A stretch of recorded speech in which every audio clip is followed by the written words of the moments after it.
प्रमुख मागण्या म्हणजे मी जवाहर गल्लीच्या वतीनं सर्व आम्ही जो उपोषणाला बसलेलो आहे.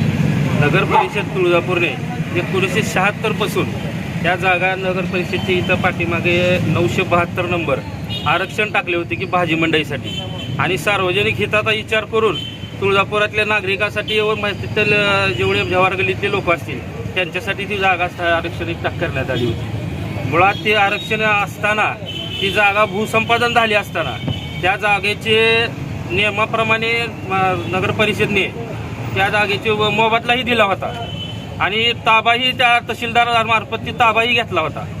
एवढं सगळं असताना तिथील जे अध्यक्ष आहेत जंगमठ ट्रस्टचे त्यांनी आणि इथले काही आपले अधिकारी जे नगर रचनाकार आहेत आणि आपले संघले साहेब म्हणून यांनी मिळून दिशाभूल करून नगर रचनाकारला पत्र पाठविले की ही जागा वापरात नाही किंवा ह्या जागेवर काही सध्या ओपन आहे, खुली आहे जागा.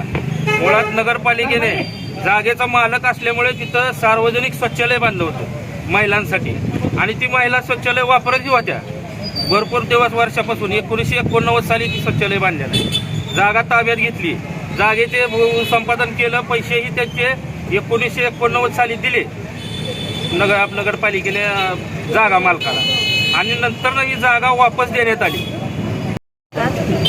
आजचे जे लाक्षणिक उपोषण आहे ते सिटी सर्वे क्रमांक 972 या जागेसाठी आहे आणि या जागेमध्ये आधी पहिल्यांदा शौचालय होते ते आता सध्या बंद आहे आणि आमच्या सर्वांची एवढीच इच्छा आहे की त्या जागेमध्ये एक छोटं सभागृह असावं आणि हा विषय मी 2-3 वेळेस नगरपालिकेच्या मीटिंगमध्ये मांडला होता.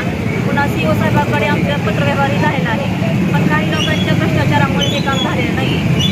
तर मी स्वतः प्रभाग क्रमांक 10ची नगरसेविका प्रियंका विजय गंगणे मी स्वतः आणि ह्या सर्वांच्या मदतीने ते सभागृह बांधणार आहे.